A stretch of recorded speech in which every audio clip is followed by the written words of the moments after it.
life is good, but it hasn't always been this way. So let me fill you guys in on a bit of the journey that I've gone through over the last year.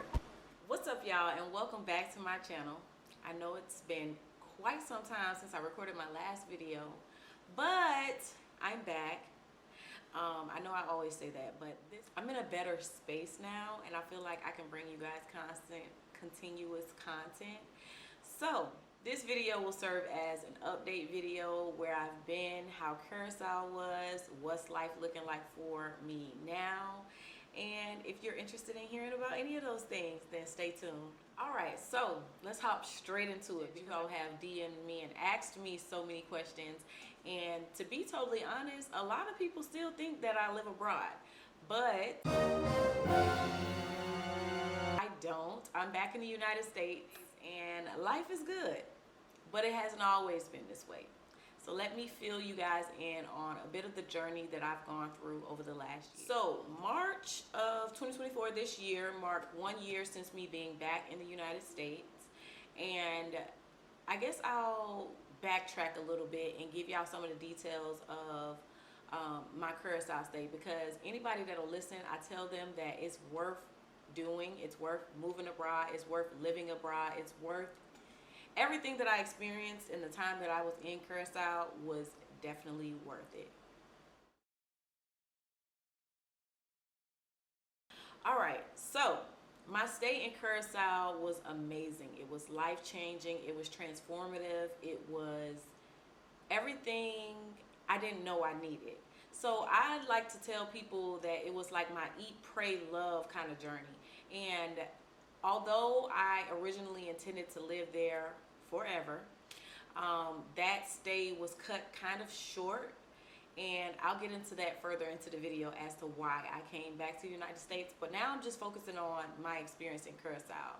So in my previous videos where I talk about Curacao, I talk about how beautiful the country is, the food, the culture, how rich the culture is. The main benefits that I feel like I gained from being over there is I was able to build on my relationship with God, which trickled down into other areas of my life. And so one of those areas was me being addicted to weed, and I had not a long-standing relationship with weed, but it was a very toxic relationship with weed. Like, I used to smoke a lot. And I pretty much, anytime I was stressed out about anything that was going on in my life, whether it be the business, whether it was my relationship, whether it was just anything, even just the new role of being a mother, I would turn to smoking weed. And so I may or may not insert some pictures, but I lost a tremendous amount of weight because I was surviving off of weed and air.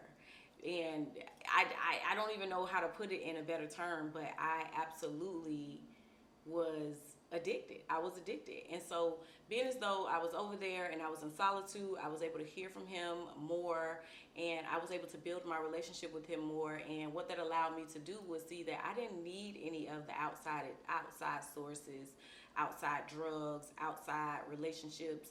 I only needed him. I only needed him.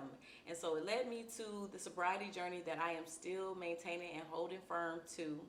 And I am absolutely excited to see, where my life is headed in this new season, and just the changes that I've seen in my life over the last year now that I've been sober.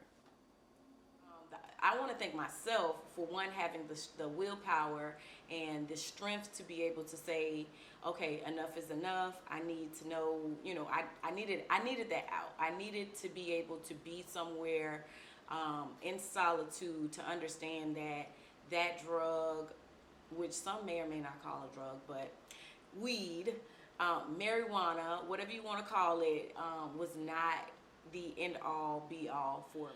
Another one of the main benefits that I feel like I got that a lot of people may or may not experience because of the hustle and bustle and the continuous movement of what we have going on here in the United States is I was actually able to be there and be present with my son during what I feel are some of the toughest transition years of his life.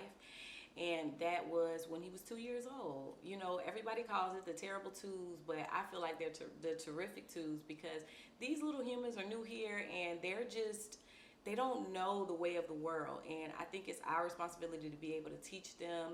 And I'm glad that I was able to be present, sober, and available for my son to just show him like how to manage his emotions, that, you know, your emotions are valid, things of that nature. And so I'm just grateful for the opportunity. That's why I feel like I call it my Eat, Pray, Love journey, because it wasn't just about me.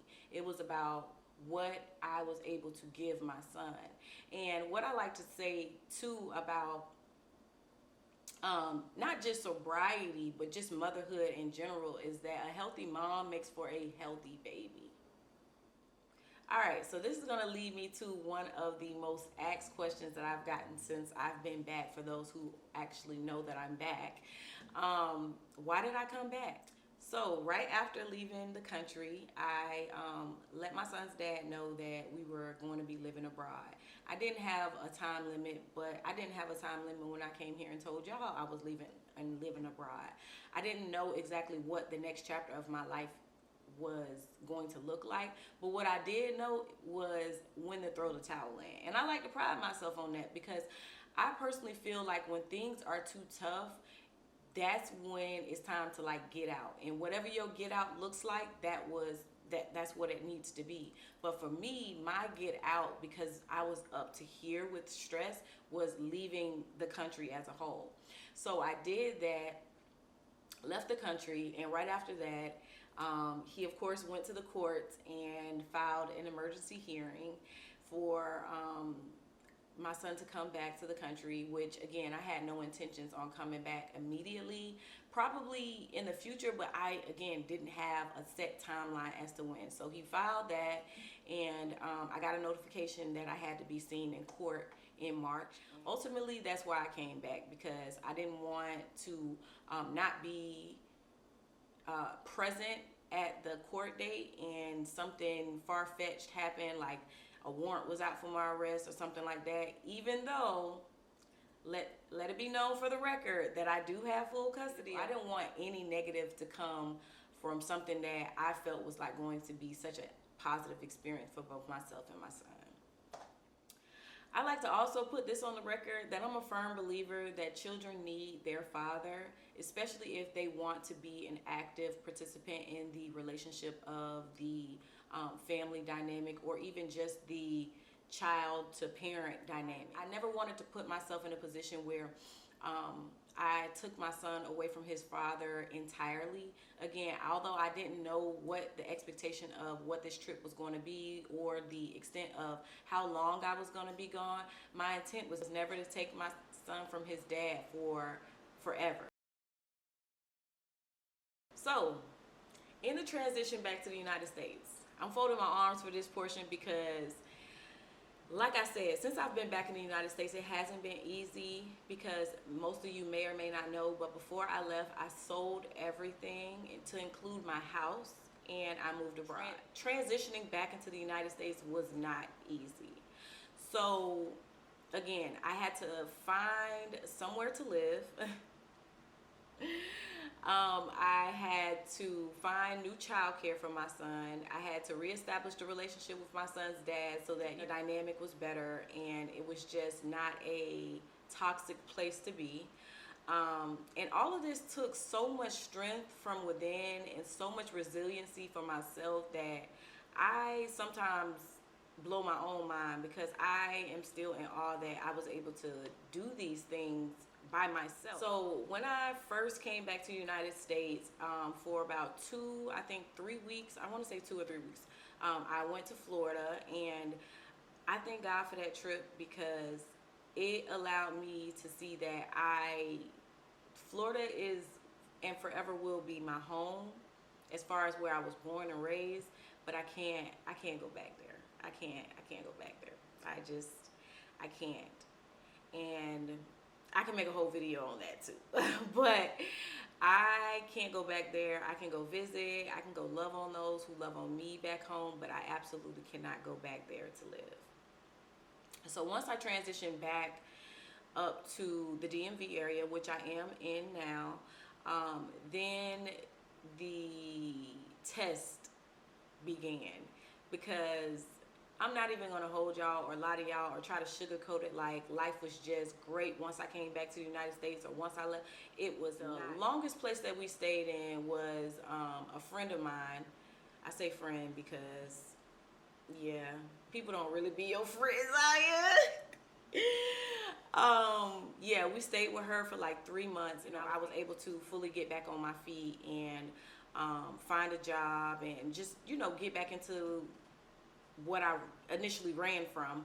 But before that time, me and my son were staying in Airbnbs. We were staying with friends. It was chaotic. It was something that I never thought that I would actually even put myself, let alone my son, through. But I'm glad that I had to go through that transition phase, and I'm glad that I was able to do that. And I turned all of my negatives into a positive, because had it not been for those environments to show me exactly what I didn't want, I don't know that I would have succumbed to or even had the idea of what I did want. I feel like the Curacao trip in itself was like a rebirth. So coming back to the DMV area was brand new to me. And yeah, I don't even know how to explain it, but I am glad that I got to experience that. And I thank everybody that helped us along the journey as well. All right. So I know this was kind of short, kind of sweet, not as intimate as some of you may have liked, but I have details. I do have details, and if you want those details, I honestly probably could make a series out of what I've experienced just in this last year alone, let alone the last 3 years of me being a mother. So I can kind of go further into detail in those things if you like. But these are just some of the key points that I wanted to point out within my transition back into the United States. So the next question that a lot of people want to know is, as far as a current update, like what life looks like now. So currently, like I told you all, I'm back in the DMV area, and although I don't want to be here forever again, I support the dynamic of the father-son relationship, and if that means sacrificing my life abroad extendedly, then I am here for it. So yeah, we're back in the DMV area. More specifically, we live in Virginia. We have an apartment.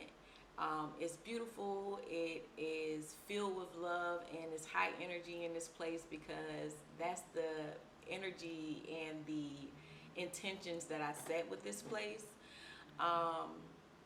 What else? I am back working for the federal government as for now, but I did manage to secure my cosmetology license here in the state of Virginia as well as in Maryland. So I will be back behind the chair or something in the realm of doing hair very soon. I think reestablishing myself back here and seeing that I was able to make it through all those, the sky is definitely never has been the limit. My son is back in daycare. He is learning. He is thriving.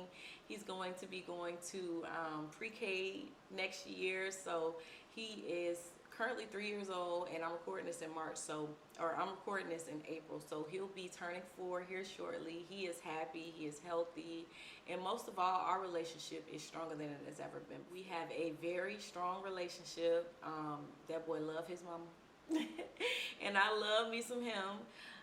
What else? As far as my personal life is concerned, I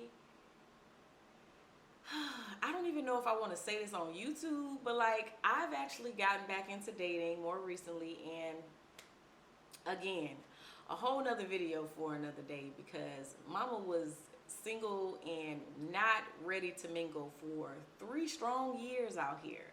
So now I am finally able to prioritize certain things in my life, and I think the dating world kind of misses me. So yeah, as far as, I guess, the last and final question that I want to answer or kind of talk about in this video is, what's next for me? What's next for I am Louise Mobley? So to be totally honest, I really miss YouTube. I really miss getting on this screen, talking to you all, getting feedback from the community, building community. and just being in front of the screen just really makes me happy. So my goal is to come back to YouTube, and I want to start a series where I'm helping women who are challenged with having to start over in life, or I want to help women just transition, whether it's into motherhood. I want to be able to be like a spokesperson for you all, someone who gives you that hope, that drive, that motivation just to keep going. And so I'm going to start a series here on this channel where I'm going to do exactly that. So if that is something that is of interest of you, then gladly subscribe if you haven't already, and stay tuned for what I have in this coming year. Thank you all so much for watching. I appreciate you all so much. I thank you all for sticking beside me and just sticking with me, although I have been MIA for quite some time. I love you all, and I will see you all in my next video. Bye.